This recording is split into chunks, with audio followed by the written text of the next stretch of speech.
All right. Hold on. Yeah, next part of this conspiracy thing. Yeah, let's go. America struggled with the money I've gone back changers a no little bit. less than 7 times. First, with England's war on colonial scrip. Second, with the Bank of North America. Third, with the First Bank of the United States. Fourth, with the Second Bank of the United States. Fifth, with Lincoln and the Civil War. Sixth, with the gold standard. And seventh, with the Federal Reserve. So I was thinking that I might watch something about Lincoln because you watch. I mean, I've watched so much stuff about JFK. JFK is so vital in the conspiracy world of info, but you don't really hear too much about Lincoln. The money changers finally accomplished their goal after 128 years. Through their puppet, Woodrow Wilson, the bankers deceived the public into giving them the right to create money out of thin air and loan it to the government at interest. Most people don't have a clue about how money is created. This is because economists and bankers intentionally make banking sound so complex that people think they can't understand it. Though we will use the American example because it is still the largest economy in the world, a similar system is true for 99% of all the nations on Earth. What they say about banking, that's also true about courts. Courts is all done in languages where you need a lawyer. It's in a language, it's in a different language than you understand. It's a legal language. This is how the system works. Politicians get elected by promising people more free stuff than their competition, especially through deficit spending. To pay for your free stuff, the Treasury issues a bond, which is a glorified IOU. These bonds increase national debt and future taxation. The Treasury sells bonds to banks who buy them and profit from them by earning interest. The banks then sell a portion of those bonds at another profit back to the Federal Reserve. The big banks own the Federal Reserve. The Federal Reserve website says it has shareholders, but will never know who the shareholders are. The Federal Reserve then opens its checkbook based on an account which never had a dollar in it and buys those IOUs with bad checks which the banks honor. When the banks receive those checks, currency springs into existence because about 95% of our base currency is just a supply of numbers. The whole process keeps repeating to produce a buildup of bonds at the Federal Reserve and currency at the Treasury. The Federal Reserve and the Treasury are just swapping IOUs. The banks are the middlemen in this endless cycle, making a profit several times over per cycle where currency appears like magic. The Treasury then deposits digital dollars into government branches. The government then spends these digital dollars on promises, public works, social programs, and war. The Treasury issues a bond, which is a glorified IOU. These bonds increase national debt and future taxation. The Federal Reserve and the Treasury are just swapping IOUs. Banks are making a profit several times over in this endless cycle where currency appears like magic.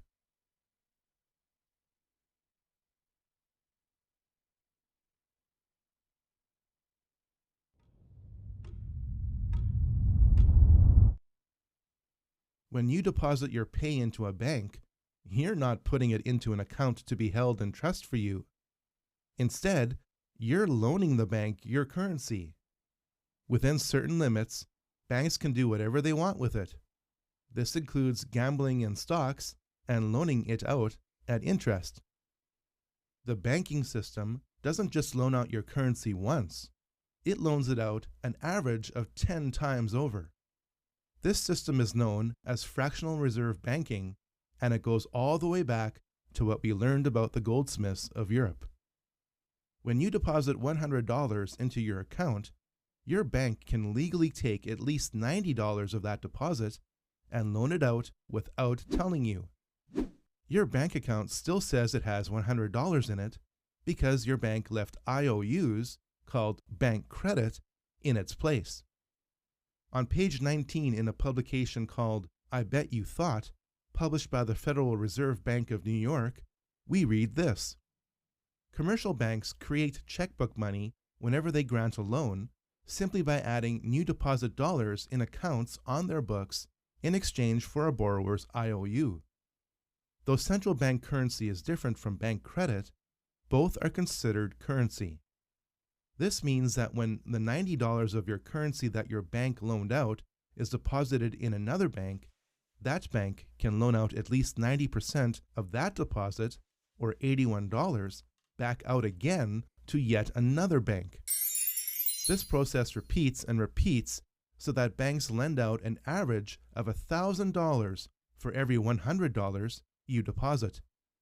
This also means that if banks offer loans at 5% interest, they are collectively making $50 in gross profit for every $100 you deposit every year.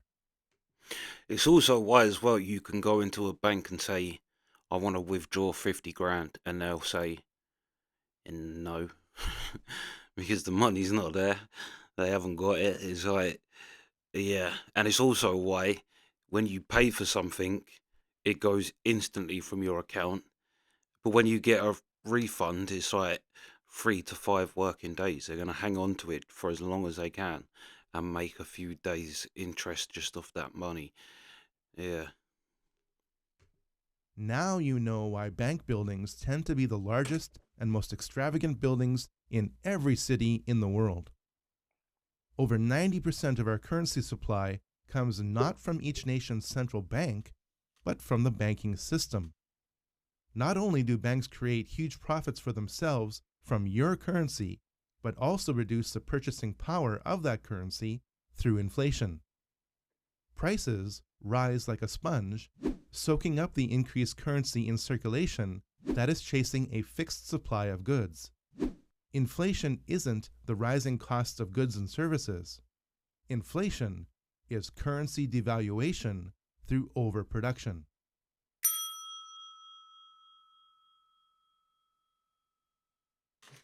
Your income tax is on. Yeah, and I remember basically what it's the equivalent of. It's like where the government, where the American government, where the British government, where all governments get their money from. These private banks, they'll get it. It's like if I have all the money in the world, no one else has any money, and you come to me and say, "Oh, can I borrow $1?" And I say, "Yeah, but you got to give me 2 back." Well, how can you possibly give me 2 back if you never had anything in the first place? It's like it's impossible. If you put $1 in circulation, $1 in circulation, and expect to get 2 back from that $1 you put in, it's impossible. You're making money out of nothing, basically, and then that's why every country's in debt. Currency are then paid to the IRS, which turns our numbers over to the Treasury.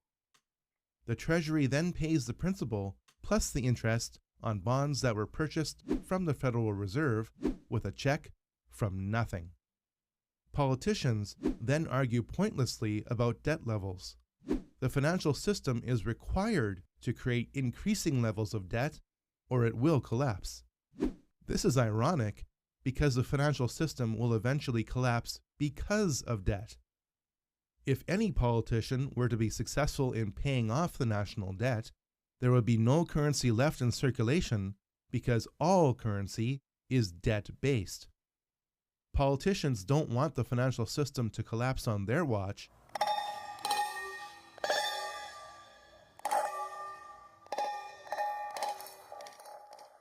so they kick the can of fiscal responsibility down the road. Most politicians don't understand the financial system, and those who do either get bought out by it or say nothing because they value their lives. Finally, the secret owners of the Federal Reserve take their cut. Remember, America's largest banks own the Federal Reserve. Not only do those banks make a profit selling our national debt to the Fed, but they also make a profit when the Fed pays them interest on reserves held at the Fed, and the Fed pays them a 6% dividend on their ownership of the Fed. All this stems from the Federal Reserve, which is neither federal nor a reserve. Yeah. Inflation is a banking tax, but it's not the only banking tax you pay. The Grace Commission of 1984 under President Reagan made nearly 2,500 recommendations in 47 reports when it came to cutting government waste. From page 12 of the info pack summarizing all the reports, we read 3 disturbing conclusions about income taxes in America. 1/3 is consumed by government waste, 1/3 escapes collection through the underground economy, and 100% of what is collected is absorbed solely by interest on the federal debt and by transfer payments.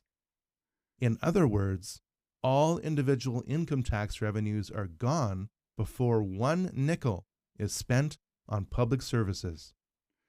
3 things happened in 1913 that every American needs to know about. The Federal Reserve took over America, the Anti-Defamation League was established, and the 16th Amendment allowing for an unconstitutional tax on America's labor was never ratified. There is no law requiring Americans to pay income tax. All income taxes in America, which go to the banks, are collected voluntarily under the appearance of law. I really expected that, of course, there's a law that you can point to in the law book, the code that requires you to file a tax return. Of course there is. Maybe I don't know what it is right then as he was speaking to me, but sure. So naively, I agreed to go off and research it and get back to him. 3.5 months later, I was at that point where I couldn't find the statute that clearly made a person liable, at least not me and most people I know. And I had no choice in my mind except to resign. I had to leave the IRS because I presented evidence that I had accumulated indicating that the agency was violating the law and violating people's rights. That's Sue's garage. And I asked the agency for a response to my sincere concerns. And the answer I got was that they would not respond to my concerns and that they would provide me with the paperwork necessary to tender my resignation. I thought, let's put this baby to bed. I'm hearing all these rumors. I'm going to kill 2 birds with 1 stone. I'll answer these people's questions that are asking me, and then I'll win this $50,000. And, based on the research that I did throughout the year 2000 and that I'm still doing, I have not found that law. All taxation is forceful. It's backed up by physical force. If you don't pay your taxes, the government will intervene with you forcefully. So you don't have a choice. It's not voluntary. You can't decide not to pay and not suffer a consequence. If you don't pay, you'll go to jail. Well, so you're forced to pay. You don't go to jail. Some people go to jail. There are all kinds of civil penalties. If you don't pay your taxes, you pay interest and you pay penalties. The fact of the matter is, our system is a voluntary system. I have my own story with tax things. At one point I was self-employed, but then I went to working for a company and was just working for a company, so they handle your tax. It's not like being self-employed where you have to file your own tax returns. The company handles all your tax.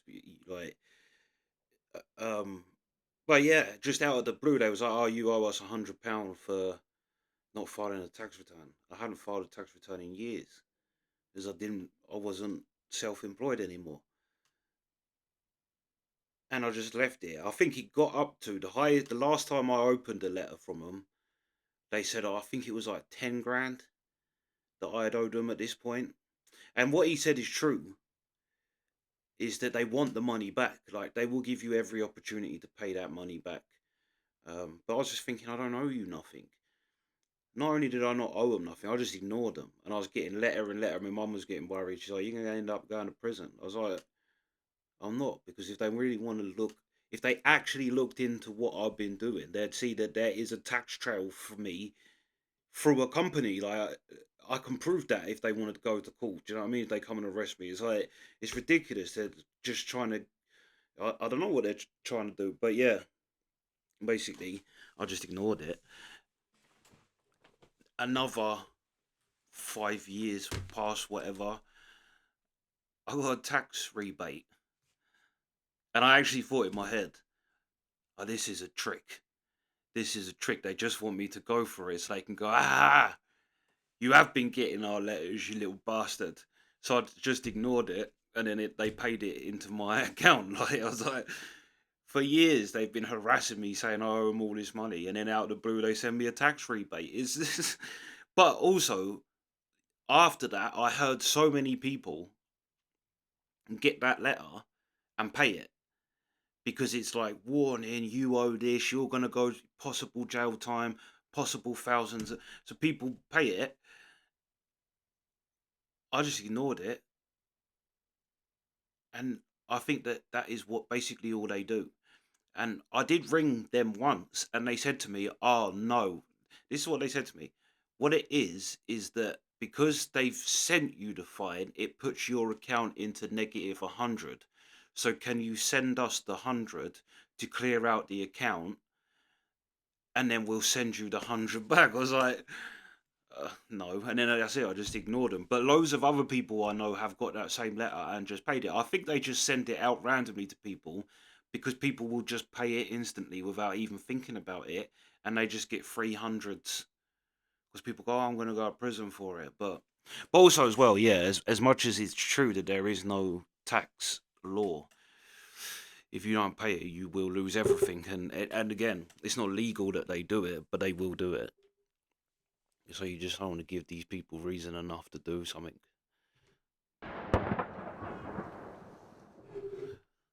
The banking sector is the only group that wins from warfare, no matter what the outcome. Warfare creates instant and massive long-term debt because there is nothing a country won't buy in the interest of national security. When a war is over, huge rebuilding costs are added to the debt, which can also be used to rebuild an enemy's army to repeat the cycle of debt and death. This is why William Jennings Bryan, President Wilson's Secretary of State, resigned from his post in protest over his suspicions of the Lusitania affair. The bankers were far from done transferring more wealth to themselves. It was time for financial war.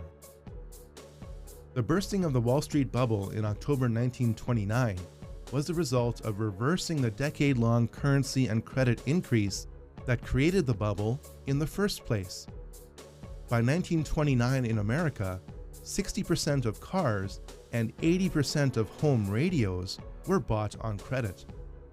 Taxes on a person with $1 million annual income dropped from $600,000 to $200,000, while taxes on the middle and lower classes increased. The top 0.1% in 1929 America had an income equal to the bottom 42% of that population. Back then, 80% of Americans had no savings at all. People could buy stocks with just 10% down, and buy they did. $8 billion worth. When Joe Kennedy got an unsolicited stock tip from a shoeshine boy, he knew it was time to get out of the market. Political and economic insiders like Bernard Baruch gave their peers like Winston Churchill advice to get out of the stock market just a few weeks before the crash. The London stock market also crashed 1 month before the Wall Street crash. This was the result of the financial and physical damage done to Britain and Europe from World War I and from Germany's inability to pay the impossible terms of its war debts. The punch bowl of phantom wealth based on credit was removed. Bankers never lose in a stock market crash. Wealth is never destroyed. It is transferred. While bankers have the ability to create credit out of thin air, they can recover their losses by seizing the real assets which secure the loans they make. This is what happened with Executive Order 6102, which required Americans to hand over almost all their gold to the Federal Reserve by the anniversary date of the Illuminati. Insiders... I mean, again, in our country, you have the cash for gold adverts. They keep saying it, cash for gold, give us your gold, give it, as if like, well, people do fall for it. Go, oh, I got a load of old gold rings I don't want, and they'll just send them in and get like a couple £100 out of it or whatever. But it's like it makes you die that they put an advert up. You can get cash for your gold, really, like. But people do. They send it all in, like, yeah, they want the gold. Bernard Baruch and Winston Churchill were aware of these pending developments. They traded their gold through the Federal Reserve for Federal Reserve notes at a profit, like most Americans did, because the Federal Reserve was willing to pay above market prices for gold at the time. But the bankers had the last laugh. As soon as they had the people's gold, they raised the price of gold from $20.67 per ounce to $35 per ounce, and put $50 worth of currency into circulation for every ounce of gold they had. The Federal Reserve also made it illegal for Americans to own gold, because if gold can't be legally owned or redeemed, then it can't constrain the central bank. The Federal Reserve devalued the currency by nearly 60%. This stole wealth from the people, transferring it to the banks, which own the Federal Reserve. The banks got their pound of flesh for creating loans on credit out of thin air, which went bad during the Great Depression. The world went from a gold standard to a gold exchange standard, and insiders like Bernard Baruch pushed America to prepare for a new world war as early as 1933, while the banks were funding the enemy. The Bank of Canada has a history similar to that of the Federal Reserve, except in reverse. Prior to the Bank of Canada, Canadian banks would issue their own banknotes or currency as a way to settle accounts between institutions. The Bank of Montreal, the largest Canadian bank at the time, acted as the nation's banker. The Bank of Canada was established in July 1934 as a private corporation. It was nationalized in 1938 as a Crown corporation. Without Gerald Grattan McGeer, Canada wouldn't have had a nationalized central bank at all. The Bank of Canada financed Canada's involvement in World War II by printing money to pay for it. It also funded the construction of the St. Lawrence Seaway without producing inflation, because such an expenditure grew the economy through increased efficiency. The Bank of Canada has the right to issue money at low to no interest for the benefit of Canadians. This idea is so simple that a 12-year-old girl can explain it to us. Until the 1970s, because of the Bank of Canada, Canada's national debt was held at a constant, manageable level, until the government decided to implement what we now have as our modern-day banking system that is robbing the Canadian people. First, the Canadian government borrows money from the private banks. They then lend the debt-based money to Canada with compounded interest. The government then continues to increase taxation of Canadians year after year in order to pay back the interest on the exponentially growing national debt. What results is inflation, less real money for Canadians to spend into our economy, and the real money being used to pad the pockets of the banks. What I have discovered is the banks and the government have colluded to financially enslave the people of Canada. Presently, the banks only have $4 billion on reserve, but they have loaned out over $1.5 trillion. If the Canadian government needs money, they can borrow it directly from the Bank of Canada. Regarding the debt money owed to the private banks, such as the Royal Bank, we would simply have the Bank of Canada print the money owing, hand it over to the private banks, and then clear the debt with the Bank of Canada. And yes, we have the power and lawful right to do so.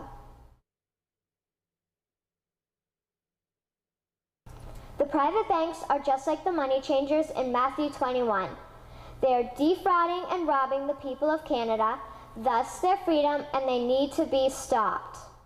This idea is also so concrete that Canadian constitutional lawyer Rocco Galati, on behalf of the Committee for Monetary and Economic Reform, is suing the Canadian government for abdicating its financial responsibilities and for handing power over to international private central banks.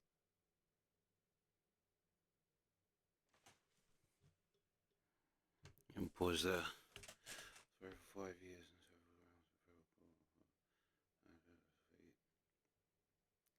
Yeah, it's crazy. But it is kind of like, how do you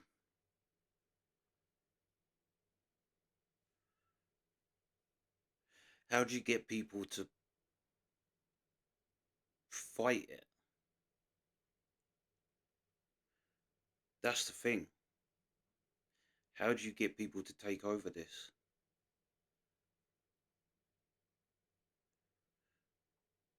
I mean, it's gonna happen, but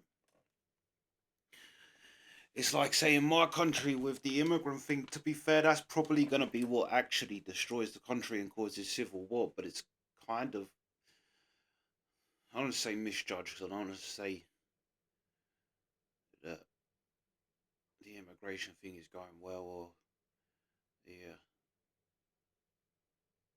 but I can't help but think we got the wrong.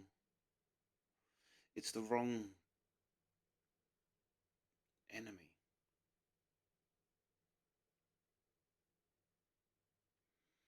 Because it's the same with our country, with the Bank of England. Well, like I say, they're all this. It's essentially the same thing. They just got different names: the Federal Reserve, Bank of England, Bank of whoever, the wherever. It's like, but it's all just the same game, really. Yeah.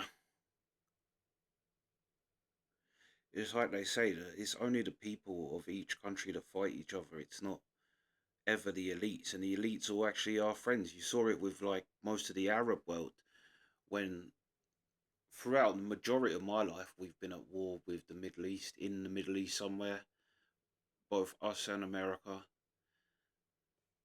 and all of them presidents and all of the, like, of the Middle East, and the American presidents and the British prime ministers, and they all go to the same schools, they're all part of the same clubs, and they've all got the same billions.